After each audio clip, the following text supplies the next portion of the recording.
الرحمن الرحیم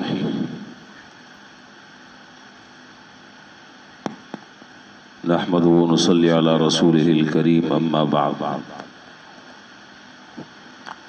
عن عبداللہ بن عمر رضی اللہ تعالی عنہما قال قال رسول اللہ صلی اللہ علیہ وسلم اربع ان کن فیک فلا علیک ما فاتک من الدنیا حفظ امانت وصدق حدیث وحسن خلیقت وعفت فی طعمت۔ ایک حدیث کا بیان چل رہا ہے جس حدیث میں جناب رسول اللہ صلی اللہ علیہ وسلم نے ارشاد فرمایا کہ چار خصلتیں ایسی ہیں یا چار صفات ایسی ہیں کہ اگر وہ تمہیں حاصل ہو گئی ہوں یا وہ تمہیں حاصل ہو جائیں تو پھر دنیا کی کسی چیز کے فوت ہونے پر اور ہاتھ سے نکل جانے پر افسوس نہ کرنا۔ چار صفات اور چار عمدہ باتیں ایسی ہیں کہ اگر وہ تمہیں حاصل ہو جائیں تو پھر چاہے دنیا کی کوئی نعمت، چاہے دنیا کی کوئی بھلائی اور خوبی تمہیں حاصل ہو یا نہ ہو، اگر بالفرض نہ ہو تو اس پر پھر افسوس کرنے کی ضرورت نہیں، بلکہ یوں سمجھ لینا کہ ان چار خصلتوں اور چار اچھی عادتوں کی برکت سے اللہ نے تمہیں دنیا اور آخرت کی ساری نعمتوں سے نواز دیا، ساری خوبیاں اور بھلائیاں اللہ تعالیٰ نے تمہیں عطا فرما دی۔ اس کا معنی یہ ہوا کہ گویا کہ وہ چار خصلتیں اور چار عادتیں کہنے کو تو صرف چار ہیں، لیکن دنیا اور آخرت کی تمام خوبیوں پر وہ حاوی ہیں اور تمام خوبیوں کی وہ جامع ہیں۔ یہ ہے عنوان حدیث کا۔ ان چار باتوں کا بیان چل رہا ہے، لیکن درمیان میں ایک ایک دن کا یہ گیپ آ جاتا ہے، اس کی وجہ سے بات ذرا لمبی ہو گئی۔ پھر بھی بہرحال آج کوشش کر رہا ہوں میں کہ انشاءاللہ ایک کا بیان پہلے ہو چکا ہے، دو میں آج ذکر کر دوں، زندگی رہی انشاءاللہ ایک باقی رہ جائے گی، پھر دیکھیں گے اس کو۔ وہ چار چیزیں کیا ہیں؟ حفظ امانت، امانت کی حفاظت، امانت کی حفاظت۔ امانت کی ضد ہے خیانت، خیانت سے بچنا، اس سے متعلق تقریباً بات ہو چکی ہے۔ دوسرے نمبر پر ہے وصدق حدیث، وصدق حدیث، سچ بولنا، سچائی اختیار کرنا۔ کسی بھی مذہب میں، کسی بھی ملت میں، کسی بھی دین میں، کسی بھی قوم میں کوئی آدمی آپ کو ایسا نہیں ملے گا جو یہ کہتا ہو کہ جھوٹ بولنا جائز ہے۔ یہ اور بات ہے کہ عمل نہ کرتا ہو، لیکن اس بات کا بنیادی طور پر وہ اقرار کرتا ہوگا کہ سچائی ایک اچھی صفت ہے، سچ بولنا اچھی عادت ہے، اور سچ بولنا یہ نیک لوگوں کی صفت ہے۔ تو کسی بھی مذہب میں آپ کو یہ بات نہیں ملے گی کہ کوئی یہ کہے کہ نہیں جھوٹ بولنا جو ہے وہ جائز ہے، یہ اچھا کام ہے، جھوٹ بولنا چاہیے۔ چنانچہ زمانے جاہلیت میں بھی اس جھوٹ کو جھوٹ سمجھا جاتا تھا، اس کو غلط سمجھا جاتا تھا، اس کو گناہ سمجھا جاتا تھا، اس کو برا دل سے جانا جاتا تھا۔ اور اسلام میں تو بہرحال ہے ہی، اسلام تو ہے ہی خوبیوں کا دین، اللہ تعالیٰ نے ساری خوبیوں اور کمالات دین اسلام میں رکھا ہے۔ تو بہرحال ایک تو ہے کھلا ہوا جھوٹ، واضح جھوٹ۔ ہر آدمی چاہے وہ دین سے، اپنے مذہب سے، اپنے اسلام سے وہ دور کیوں نہ ہو، ہر آدمی یہ بات جانتا اور سمجھتا ہے، اور اس بات کا وہ اقرار کرتا ہے کہ یہ جھوٹ بولنا جائز نہیں ہے، جھوٹ بولنا اچھی بات نہیں ہے، یہ گناہ کا کام ہے۔ اس پر وعید جناب رسول اللہ صلی اللہ علیہ وسلم نے بیان فرمائی ہے۔ یہ تو کھلا جھوٹ کے بارے میں بات ہے، اس کے بارے میں مزید وضاحت کی اور اس کی تشریح اور تفصیل کی ضرورت نہیں ہے۔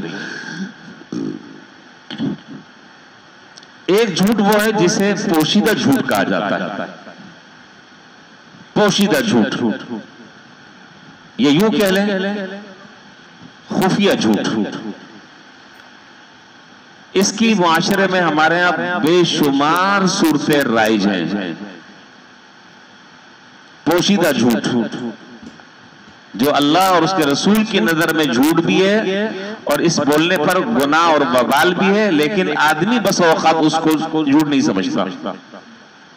تو ظاہر ہے کہ آپ سمجھیں نہ سمجھیں، میں سمجھوں یا نہ سمجھوں، گناہ گناہ ہے، نامہ اعمال میں گناہ لکھا جا رہا ہے، اس پر اللہ تعالیٰ کیا مواخذہ ہوگا، اگر توبہ نہ کی معاف نہیں ہوگا۔ پوشیدہ جھوٹ، میں نے عرض کیا کہ اس کی ہمارے معاشرے میں، ہمارے سوسائٹی میں، ہمارے ماحول میں، گرد و نواح میں اس کی بے شمار صورتیں عام ہیں۔ وہ ساری صورتیں تو اس وقت بیان نہیں کی جا سکتی، مختصر وقت ہوتا ہے۔ میں ایک دو بات کی طرف آپ کی توجہ دلاؤں گا۔ مثال کے طور پر آپ ذرا سا اس جملے پر غور فرمائیے گا جو میں عرض کر رہا ہوں، اور یہ بھی دیکھیے گا کہ یہ جو صورت میں عرض کر رہا ہوں کیا ہمارے معاشرے میں یہ صورت واقعی پائی جاتی ہے یا میں ایسے ہی بس ہوائی فائر مار رہا ہوں، اس کو بھی ذرا دیکھ لیے گا۔ مثال کے طور پر ایک آدمی کسی دوسرے کی بات کو نقل کرتا ہے اور اس نقل کرنے میں وہ الفاظ ذکر نہیں کرتا، وہ وہی بات نقل نہیں کرتا، بلکہ جب اس بات کو آگے نقل کرتا ہے تو اس کو مرچ مسالہ لگا کر کہتا ہے کہ فلاں نے یوں کہا۔ اب آپ اپنے معاشرے میں ذرا سے دیکھیں کہ کہنے والا کچھ اور کہہ کر چلا گیا، نہ اس کے الفاظ کو یاد رکھا، نہ اس کے مفہوم کو یاد رکھا، نہ اس نے جتنی بات کی اتنی بات کو صرف نقل کیا، بلکہ وہ بات جن جن واسطوں سے آگے منتقل ہوتی چلی گئی، ہر آدمی نے اپنا حصہ نمک مرچ مسالہ لگا کر اس کو آگے منتقل کیا، اس نے اپنا حصہ ڈالا، اس نے پھر اس میں اضافہ کیا، تیسرے تک بات منتقل ہوئی۔ اسی طریقے سے جب ایک بات ایک آدمی سے منتقل ہوئی اور 10ویں آدمی تک پہنچی تو اس بات کا حلیہ بگڑ گیا۔ اب آپ بتائیے یہ صورت ہے یہ نہیں ہے؟ اور خاص طور پر دینی معاملات میں، خاص طور پر دینی معاملات میں ایک آدمی سیدھی سیدھی سمپل سی ایک بات کہتا ہے، لیکن دوسرا آدمی اس کی اس بات کو ایسا موڑ توڑ کر آگے پیش کرتا ہے، پھر تیسرا جو ہے وہ اس میں اپنی طرف سے حصہ ملاتا ہے، وہ آگے اس میں اضافہ کر کر چوتھی آدمی کی طرف بات منتقل کرتا ہے۔ چنانچہ اس بات کو نقل کرتے کرتے کرتے کرتے جب وہ بات آخری بندے تک جب پہنچتی ہے تو بالکل اس کا حلیہ بگڑ چکا ہوتا ہے، بات کچھ سے کچھ ہو جاتی ہے۔ یہ جھوٹ ہے،